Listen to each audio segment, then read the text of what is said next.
Hi, ഇപ്പം ഏകദേശം 12 മണിയായി. ചെറുതായിട്ട് മഴ പെയ്യുന്നുണ്ട്. അപ്പം ആപ്പാടെ ഒരു നിഗൂഢമായ ഒരു മൂഡുണ്ട്. ഇന്ന് കുറച്ച് മിസ്റ്ററീസ് ആണ് നമ്മൾ റിയാക്ട് ചെയ്യാൻ പോകുന്നത്. കാരണം എനിക്ക് മിസ്റ്ററീസ്, ത്രില്ലേഴ്സ് ഇതൊക്കെ വലിയ ഇഷ്ടമാണ്. അതുകൊണ്ട് തന്നെ ഞാൻ ഓർത്തു ഇന്ന് കുറച്ച് മിസ്റ്ററീസും നമുക്ക് എന്താണെന്ന് സോൾവ് ചെയ്യാൻ പറ്റുമോ എന്നും എല്ലാം നോക്കാമെന്ന് വിചാരിച്ച് ഇന്ന് ഞാനൊരു വീഡിയോ എടുത്തുകൊണ്ട് വന്നിട്ടുണ്ട്. Welcome back to uncensored. ഇന്ന് നമ്മൾ റിയാക്ട് ചെയ്യാൻ പോകുന്നത് top 5 mysteries that were caught on tape ആണ്. Let's watch.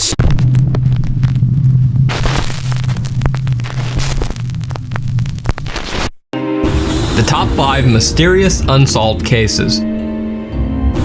Jackie Sutton. In late October 2015, seasoned British journalist Jackie Sutton arrived at a Turkish airport to catch her connecting flight to Iraq, where she'd been working with the free speech organization IWPR. Hours later, she was found dead in an airport restroom. Reportedly, Jackie Sutton had committed suicide, hanging herself using one of her own shoelaces. Now here's where things get even stranger. Early reports by the Turkish media stated that Jackie Sutton had become very upset after missing her flight to Iraq because she couldn't afford to purchase a new ticket. However, later reports revealed that Sutton could have easily paid for a new ticket. She was found carrying over 2,000 euros and 2 credit cards. Even more suspicious, another security camera clip taken shortly before Jackie Sutton's death shows her carrying what appears to be a shopping bag containing purchases made at the duty-free shop in the airport. Critics have argued that it seems highly unlikely that Jackie Sutton would suddenly decide to do a bit of shopping shortly before committing suicide. So is Jackie Sutton's death a suicide or something more sinister? Let me know what you think in the comments below. Jackie Sutton ഒരു journalist ആണെന്ന് പറയുന്നുണ്ട്. അതായത് ഇറാഖിൽ ഒരു free speech ഓർഗനൈസേഷന് വേണ്ടി work ചെയ്യാൻ പോകാമെന്ന് പറയുന്നുണ്ട്. ആപ്പാടെ ഒരു ദുരൂഹതയുണ്ട്. അതായത് സ്വന്തം ഷൂലേസും കൊണ്ട് തൂങ്ങി മരിക്കുക എന്ന് പറഞ്ഞാൽ തന്നെ അത് ഹൈലി അൺയൂഷ്വൽ ആണ്. കാരണം ഇപ്പം സൂയിസൈഡ് ചെയ്യാൻ ഒരു ബാത്റൂമിൽ ചെന്ന് അങ്ങനെ തൂങ്ങി മരിക്കേണ്ട ആരും അങ്ങനെ ചെയ്യാറില്ല. അത് എയർപോർട്ടിന്റെ ബാത്റൂമില് എല്ലാ ഹോട്ടലിലോ അങ്ങനെ വല്ല ആയിരിക്കും മോസ്റ്റ് പ്രോബബ്ലി. എനിക്ക് തോന്നുന്നത് ആരോ ജാക്കിയെ ഫോളോ ചെയ്യുന്നുണ്ടായിരുന്നു. അത് കഴിഞ്ഞ് അവർ കൊന്നതാണ്. ആരെങ്കിലും ഇങ്ങനെ ഷോപ്പിംഗ് ഒക്കെ ചെയ്തിട്ട് സൂയിസൈഡ് ചെയ്യുന്നതായിട്ട് എനിക്കറിയത്തില്ല. I really don't know. CNN Jamal Khashoggi, അത് പിന്നെ ഒരു പ്ലാൻഡ് അറ്റാക്ക് ആയിരുന്നു. അതും ടർക്കിഷ് സോയിലില് ജേർണലിസ്റ്റ് കുറെ കോമൺ ഉണ്ട് അതിനകത്ത്. ജമാൽ ഖഷോഗിയുടെ കാര്യം പറയുകയാണെങ്കിൽ ടർക്കിയിലുള്ള UAE എംബസിയില് ഇയാള് പാസ്പോർട്ട് റിന്യൂ ചെയ്യാൻ പോയപ്പം അവിടെ അതായത് MBSന്റെ ആൾക്കാർ വന്നിട്ട് ഇയാളെ തട്ടുകയായിരുന്നു. എനിക്ക് തോന്നുന്നു അങ്ങനത്തെ വല്ല പ്ലാൻഡ് അറ്റാക്ക് വല്ല ആയിരിക്കണം. അല്ലെങ്കിൽ അങ്ങനെ ഒരു സൂയിസൈഡ് ഇറ്റ്സ് ഹൈലി അൺപ്രോബബിൾ. അപ്പം അടുത്ത് നോക്കാം. Lars Maack. Lars Maack was a young German man who went on a holiday trip with friends to Varna, Bulgaria. While there, Maack was involved in a fight with some other tourists and suffered a ruptured eardrum. Because of the ear injury, Lars Maack was unable to fly, so he couldn't return to Germany with his friends. He rented a room in a hostel in a poor area of Varna, Bulgaria, determined to wait until his ear had healed enough so that he could fly back to Germany. However, that same night, Lars Maack called his mother and said that there was something strange about the hostel that he was staying in, and that she should cancel all of his credit cards. Even later that same night, Lars Maack left his hostel room in a panic, headed for the airport. He called his mother again, this time saying that 4 strange men were following him, and that he was hiding. 2 hours later, Lars Maack caught a cab and arrived at the Varna airport in the early morning hours. On airport security cameras, Lars can be seen entering the airport with his luggage.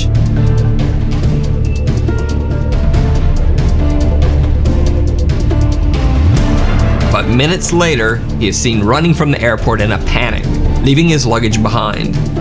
Eyewitnesses say that Lars Maack ran to a barbed wire fence that surrounds the airport, climbed over the fence, and then disappeared into some nearby woods. To this day, Lars Maack has never been found. His family asked that anyone with any info as to his current location contact them via their website or Facebook page. Lars Maack. എനിക്ക് തോന്നുന്നത് just ഒരു estimation ആണ്. മറ്റേ ഇയാള് ടൂറിസ്റ്റുമായിട്ട് വേറെ ആൾക്കാരുമായിട്ട് അടിയുണ്ടാക്കിയെന്ന് പറഞ്ഞല്ലേ, ആ 4 പേര് വല്ല ഇയാളെ കണ്ടോണ്ടായിരിക്കും ഇയാള് ബാഗ് ഇട്ടോണ്ട് ഒരു രക്ഷപ്പെടാൻ നോക്കിയതും. പിന്നെ ഇവര് പറയുന്നുണ്ട് ഇടയ്ക്കെപ്പോഴോ ഇവനാണെങ്കിൽ ഹോസ്റ്റലിൽ വെച്ച് സംഭവങ്ങൾ ഇത്തിരി വിയേർഡായിട്ട് തോന്നി. വീട്ടിൽ വിളിച്ച് പറഞ്ഞ് ക്രെഡിറ്റ് കാർഡൊക്കെ ക്യാൻസൽ ചെയ്യണം, മറ്റേതാണ് മറിച്ചാണെന്നൊക്കെ പറഞ്ഞ്. കാരണം അവന് തോന്നി സംഭവം എന്തോ നടക്കാൻ പോവാന്ന്. പിന്നെ പറയുന്നുണ്ട് അന്ന് രാത്രി ഹോസ്റ്റലിൽ വിട്ടപ്പം 4 പേര് ഫോളോ ചെയ്യുന്നുണ്ടായിരുന്നു എന്നൊക്കെ. മിക്കവാറും ആ അടി ഉണ്ടാക്കിയവന്മാര് എന്നെ ആയിരിക്കാനാണ് സാധ്യത. പിന്നെ അവർ രക്ഷപ്പെട്ടിട്ട് ഇവര് ഫോളോ അപ്പ് ചെയ്ത് മിക്കവാറും തട്ടിയതായിരിക്കും. കാരണം ഒന്ന് ആലോചിച്ച് നോക്കുക, ഇത്രയും കാലമായിട്ട് കണ്ടുപിടിക്കാൻ പറ്റിയില്ലെങ്കിൽ അതും വേറൊരു രാജ്യത്ത്, I don't think they are going to find him. പിന്നെ നമ്മൾ ശ്രദ്ധിച്ചാൽ തന്നെ അറിയാം അതിനകത്ത് എന്തോ ഒരു വിയേർഡായിട്ട് തോന്നുന്നുണ്ട്. അവൻ എന്തോ മതിലൊക്കെ ചാടി ഏതോ കൊടുങ്കാട്ടിൽ പോയി ജീവിക്കുന്നുണ്ടെന്നൊക്കെയാണ് ആൾക്കാർ ഇപ്പൊ പറയുന്നത്. എന്താണ് എനിക്കറിയത്തില്ല. Most probably he's dead. അടുത്ത് നോക്കാം. Brian Schaeffer. One of the strangest disappearances on record is that of Brian Schaeffer, an Ohio State medical student. On March 31st, 2006, Brian Schaeffer decided to go out for a night on the town with some of his college friends. They met at the Ugly Tuna Saloon, an upstairs bar at Ohio State's South Campus. Brian can be seen arriving at the bar with his 2 friends. They're smiling and laughing as they exit the escalator to the second floor bar. Around 10 p.m., Brian called his longtime girlfriend, with whom he had planned a spring break getaway to Miami a few days later. Brian told her that he loved her and would see her soon. Brian's girlfriend said that the call was nothing out of the ordinary. Later, Brian Schaeffer is seen again on security camera near the escalators, talking to 2 girls.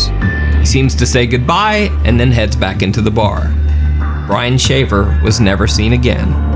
What? Security cameras covering the only exits of the Ugly Tuna Saloon bar do not show Brian Schaeffer ever leaving. The only possible other exit would have been through an area of the bar that was under heavy construction at the time and closed off to the public. However, even if Schaeffer had left through the construction area, there are multiple other security cameras in the bar's vicinity. None of these cameras picked up footage of Brian Schaeffer ever leaving the bar. It's almost as if Brian Schaeffer disappeared into thin air in the middle of a crowded bar. അതായത് എനിക്കത് ഭയങ്കര വിയേർഡായിട്ട് തോന്നി. കാരണം ഒരാളെങ്ങനെയാണ് പെട്ടെന്ന് അന്തരീക്ഷത്തിലേക്ക് അങ്ങ് പൊട്ടി തളിച്ചു പോകുന്നത് എനിക്കറിയത്തില്ല. ആക്ച്വലി ഫ്രണ്ടിൽ കൂടെ പോകാൻ പറ്റത്തില്ല, ക്യാമറ ഉണ്ട്. പുറകെ കൂടെ പോകാൻ പറ്റത്തില്ല, അവിടെ പുറത്ത് ക്യാമറകളൊക്കെ ഉണ്ട്. പിന്നെ ഈ ബ്രയൻ ഷേഫർ ഒഹായോയിലെ മെഡിക്കൽ സ്റ്റുഡൻറ്റ് എവിടെ പോയി? അതാണ് ചോദ്യം. അതിപ്പം എങ്ങനെ വെച്ചാൽ സത്യം പറഞ്ഞാൽ എനിക്കറിയത്തില്ല. ഞാൻ വെറുതെ എൻ്റെ ഒരു സിനിമ മൈൻഡ് വെച്ച് പറയുകയാണെങ്കിൽ അവിടുത്തെ ആരെങ്കിലും തട്ടിയിട്ട് അതിനകത്ത് burger ആക്കിയിട്ടുണ്ടാവും.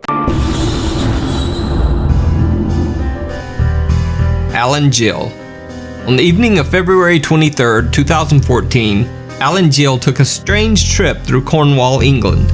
Captured by surveillance cameras, Gill spent his evening wandering the streets of several different cities for hours.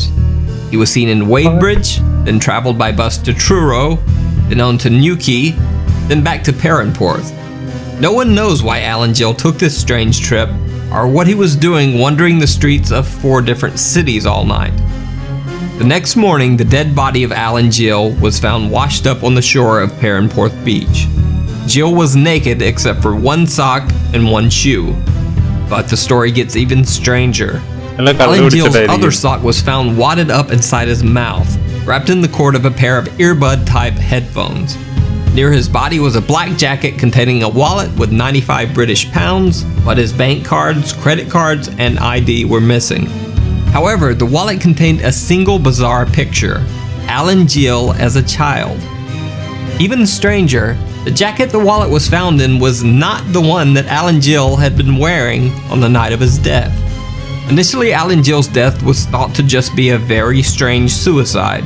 However, an autopsy revealed multiple unexplained injuries to Alan Gill's right hand, chest, and head. Police ruled the death as suspicious. The case still remains unsolved, and no one knows exactly what happened to Alan Gill. അങ്ങനെ ചോദിക്കുകയാണെങ്കിൽ ഇയാള് പല സ്ഥലത്തും പോയെന്ന് പറയുന്നുണ്ട്. പിന്നെ ആലൻ ജില്ല് jacket മാറിയെന്നോ അങ്ങനെയൊക്കെ പറയുന്നുണ്ട്. പിന്നെ ഫോട്ടോ, പിന്നെ പോക്കറ്റിൽ പൈസ ഉണ്ടായിരുന്നു. അപ്പം അതിൻ്റെ അർത്ഥം ഒരു മോഷണ ശ്രമത്തിൻ്റെ ഇടയിൽ സംഭവിച്ച ഒന്നല്ല എന്നാണ്. അപ്പം എനിക്ക് തോന്നുന്നു someone was following him. അപ്പം അയാളെ ഒഴിവാക്കാൻ ഇവൻ ആ സ്ഥലം മൊത്തം ഒന്ന് ചുറ്റി. പക്ഷേ ലേറ്റർ he found Alan, എന്നിട്ട് കൊന്നു കളഞ്ഞു എന്നാണ് എൻ്റെ ഒരു ഇത് പറയുന്നത്. മോസ്റ്റ് പ്രോബ്ലി അത് മർഡർ ആയിരിക്കും. അങ്ങനെയാണ് കുറെ റിപ്പോർട്ടുകളൊക്കെ സൂചിപ്പിക്കുന്നത്. someone must have followed him. അതുകൊണ്ടല്ലേ അയാള് ഒരു ഫുള്ളൊരു ട്രിപ്പ് നടത്തേണ്ട ആവശ്യമില്ലല്ലോ. എന്തിനാന്ന് അറിയത്തില്ല. അടുത്ത നോക്കാം. The Jamison family. One of the most bizarre disappearances in recent history is that of the Jamison family of Eufaula, Oklahoma. Pastor Gary Brandon claims that the Jamisons told him that their home was haunted by angry spirits. The Jamisons said that they had made contact with the spirits of a dead family in their house, and that their 6-year-old daughter Madison often talked to the ghost family's child. The Jamisons said that 2 of the ghosts were called Emily and Michael, and that one of the apparitions had wings like an angel. Allegedly fearing for the safety of his family, Bobby Jamison had asked Pastor Brandon if there were quote-unquote special bullets that he could use to fight off the intruding spirits. What? Pastor Brandon also said that Jamison mentioned that he had obtained a quote-unquote satanic Bible in order to attempt to ward off the ghostly beings. On October 8, 2009, the Jamison family loaded their pickup truck for a trip. They can be seen on their own front yard security camera moving things from their house to their truck. Bizarrely, the family seems to be in some sort of daze or trance-like state, making dozens of trips back and forth from the house to the truck, but never talking to each other once. After loading the truck, the Jamisons pulled out of the driveway and were never seen alive again. 8 days later, the Jamisons' pickup truck was found by the side of the road. Locked inside the truck were the Jamisons' wallets and IDs, their cell phones, and $32,000 cash. Also locked inside the truck was the family's small dog, which was nearly dead from starvation. A massive statewide search was launched for the family over the next 8 months, but nothing was found. Multiple theories were circulated. One that Bobby and Sherilyn Jamison had been meth users and had been involved in a meth deal gone bad. This theory would also explain their trance-like state in the final video of the family. However, absolutely no evidence of drug use was found when police searched the Jamison family home. 4 years after the Jamison family's disappearance, deer hunters stumbled across some skeletal remains in a remote area of the Eufaula Mountains, less than 3 miles from where the Jamisons' truck had been found. The bodies were forensically identified as the remains of the Jamison family. However, the bodies were so badly decomposed that no cause of death could be determined. The reason for the Jamison family's strange behavior and the cause of their death remains a mystery to this day. അത് വളരെ വിയേർഡായിട്ട് എനിക്ക് തോന്നി. ഇവര് പറയുന്നുണ്ട് അതൊരു മെത്യൂസ് ആയിരിക്കും, അതുകൊണ്ടാണ് ഒരു ട്രാൻസ് സ്റ്റേറ്റിൽ പോയത്. പക്ഷെ ഇവര് പറയുന്നുണ്ട് അതൊരു സൂപ്പർ നാച്ചുറൽ എലമെന്റ്, ഒരു മിസ്റ്ററിയില് ഒരു സൂപ്പർ നാച്ചുറൽ എലമെന്റ്. അത് പറയുന്ന ഒരു പാസ്റ്ററാന്ന് ആലോചിക്കണം. അപ്പൊ അങ്ങനെ ഒരു സീൻ വരുമ്പം it throws me off bet. അതായത് അതെന്താന്ന് എക്സ്പ്ലെയിൻ ചെയ്യാൻ പറ്റത്തില്ല. അതിന് തന്നെയാണല്ലോ ഈ സൂപ്പർ നാച്ചുറൽ എന്ന് പറയുന്നത്. അപ്പോൾ ആദ്യം പറഞ്ഞതൊക്കെ കേൾക്കുമ്പോൾ എനിക്ക് മറ്റേ കോൺജ്യൂറിങ് സിനിമ ഓർമ്മ വന്നേ. പുല്ല് എനിക്ക് ജീവനാവില്ലെന്ന് പറഞ്ഞ ട്രക്കിൽ പോയതാകുമ്പോൾ പിന്നെ അവർ പറഞ്ഞ ട്രാൻസിലാണെന്ന്. ദേഹത്ത് ആ പ്രേതം കൂടിയ അങ്ങനെ ഒരു ട്രാൻസിലാവുമെന്ന് ഞാൻ കണ്ടിട്ടുണ്ട്. സിനിമയിലെ കാഴ്ചയാണ്, പറയാൻ പറ്റത്തില്ല. ഞാൻ വെറുതെ എൻ്റെ മൈൻഡിൽ തോന്നിയ കാര്യം ഞാൻ പറഞ്ഞതേ ഉള്ളൂ. പിന്നെന്താ, ഒരു വലിയൊരു സ്ഥലത്ത് പോയി ഡിസപ്പിയറൻസും പൈസ ഒക്കെ ബാക്കി വെക്കുന്നതും എല്ലാം വളരെ അൺഎക്സ്പ്ലെയിനബിൾ ആയിട്ടുള്ള കാര്യങ്ങളാണ്. പിന്നെ ബോഡി 4 കൊല്ലത്തിന് ശേഷം കിട്ടുന്നത് ഇറ്റ്സ് സോ മിസ്റ്റീരിയസ്. അപ്പം രണ്ടും തമ്മിലൊരു ടോസപ്പാണ്. ഒന്നല്ലെങ്കിൽ ഇതൊരു ഡ്രഗ് സീനായിരിക്കും, അല്ലെങ്കിൽ ഇതൊരു സൂപ്പർ നാച്ചുറൽ സീനായിരിക്കും. അപ്പം നിങ്ങൾക്ക് സൂപ്പർ നാച്ചുറൽ വിശ്വാസം ഉണ്ടെങ്കിൽ ആ ഇതിൽ കൂടാം, ഡ്രഗ്സ് ആണെങ്കിലാണെങ്കിൽ അതിനകത്ത് കൂടാം. താഴെ കമൻറ്റ് ചെയ്യുക നിങ്ങൾ ഏത് പക്ഷത്താണെന്ന്. അത്രേ ഉള്ളൂ ഇന്നത്തെ വീഡിയോ. ഇന്നത്തെ വീഡിയോ എനിക്ക് ഏറ്റവും സ്ട്രേഞ്ച് ആയിട്ട് തോന്നിയത് ഈ ജേമിസൺ ഫാമിലിയുടെ തന്നെ. കാരണം ഒരു സൂപ്പർ നാച്ചുറൽ എലമെന്റ് വരുമ്പോൾ നമുക്കത് എക്സ്പ്ലെയിൻ ചെയ്യാനൊരു ബുദ്ധിമുട്ടുണ്ടാവും. So that's it. I hope you like the video. പിന്നെ നിങ്ങൾ വീഡിയോ ഷെയർ ചെയ്യുക, ഫ്രണ്ട്സിനോടും ഫാമിലിയോടും പറയുക. പിന്നെ ചാനൽ സബ്സ്ക്രൈബ് ചെയ്യുക. പിന്നെ ആ ബെൽ ബട്ടൺ കൂടെ ഒന്ന് ഞെക്കിയത്. So that's it for today. Have a nice day and peace out.